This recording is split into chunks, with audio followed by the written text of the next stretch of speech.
Salut les amis, j'espère que vous allez bien. Dans cette vidéo, nous allons voir comment installer la nouvelle version de Codeinator 4. Donc, pour l'installation, nous allons nous rendre sur codeinator.com. Ok, une fois sur le site, on va se rendre sur Download ici. Sur cette page ici, nous voyons évidemment qu'il y a plusieurs versions. Nous avons la version 4. Et puis nous avons la version croix. Ce qui nous intéresse, c'est la version 4. Donc, nous allons cliquer sur User Guide ici. Par contre, si nous souhaitons télécharger directement la source, nous cliquons sur télécharger. Mais je recommande vivement de passer par l'installation de Composer. Donc, nous allons cliquer sur User Guide ici. Alors, la section qui nous intéresse, c'est la partie de l'installation avec Composer. Donc, on va regarder au niveau des liens ici, des liens rapides. Nous allons cliquer sur Composer Installation. OK. Une fois qu'on a cliqué sur Composer Installation, nous allons juste descendre juste un peu. Il y a une commande qui sera à taper au niveau de l'invite de commande. Donc, ici, vous avez Composer Create Project, Codeinator 4, App Started. Et puis ici, vous allez mettre le nom du projet. Alors, pour ceux qui ne savent pas comment installer Composer, j'ai une vidéo qui est spécialement dédiée à l'installation de Composer. Donc, Composer, c'est juste un gestionnaire de package pour les applications PHP. Donc, lorsque vous allez l'installer, il va permettre de gérer vos dépendances. Alors, ce qu'on fait, c'est qu'on va juste copier cette commande ici. Nous allons nous rendre dans XAMPP, ici htdoc. Nous allons ouvrir le terminal. Une fois que le terminal est ouvert dans XAMPP htdoc, normalement c'est ici que les dossiers pour les sites web sont créés. Vous allez coller la commande. Et là, ce qu'il faut juste modifier, c'est le nom du projet. Alors, moi je vais mettre mon projet-ci4. OK. Et puis je vais taper Ancrer. Alors, Composer va se charger de créer le dossier du projet et d'installer toutes les dépendances. Ça prend un tout petit peu de temps, mais OK. Là, notre projet est prêt. On peut fermer l'invite de commande. Alors, ici, nous avons notre projet. D'accord? Nous allons l'ouvrir et nous allons devoir l'ouvrir avec VS Code, autant pour moi.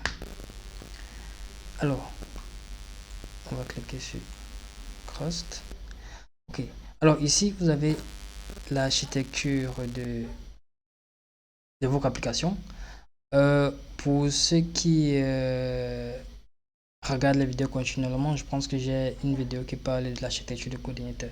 Alors ici, c'est juste pour l'installation de la nouvelle version. C'est pour ça que je vais aller assez vite. On va fermer ça. Alors maintenant, je pense que nous pouvons aller au niveau du navigateur. Nous allons taper localhost comme ceci. Et là, nous allons mettre mon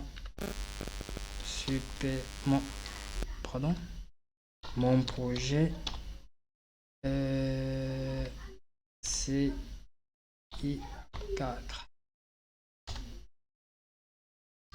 OK. Une fois que nous avons cette étape-ci, nous tapons mon projet-CK.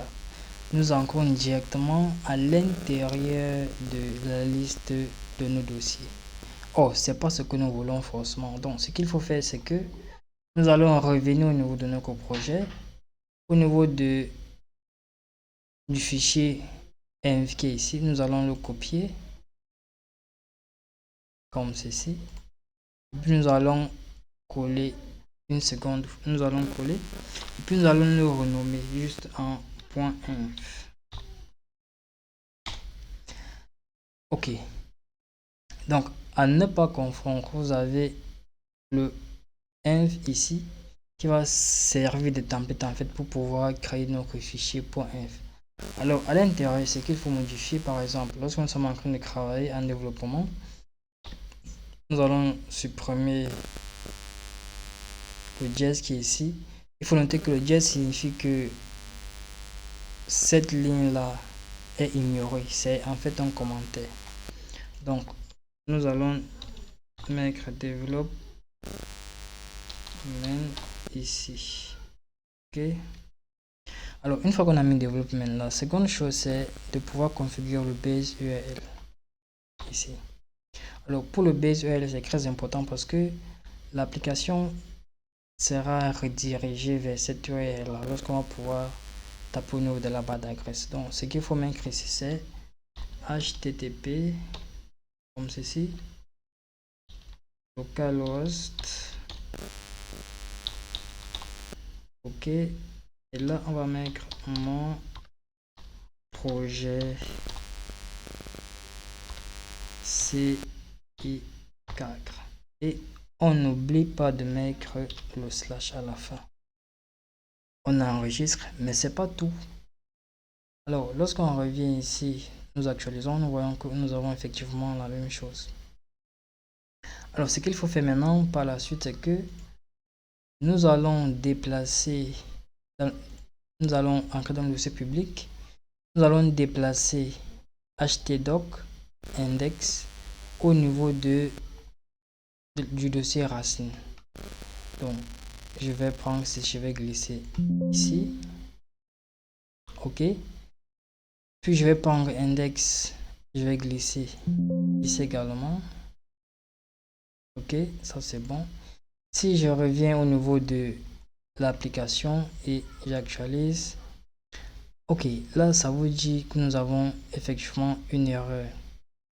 Une fois qu'on a fait ceci, nous allons revenir sur le fichier index.php que nous avons déplacé du dossier public.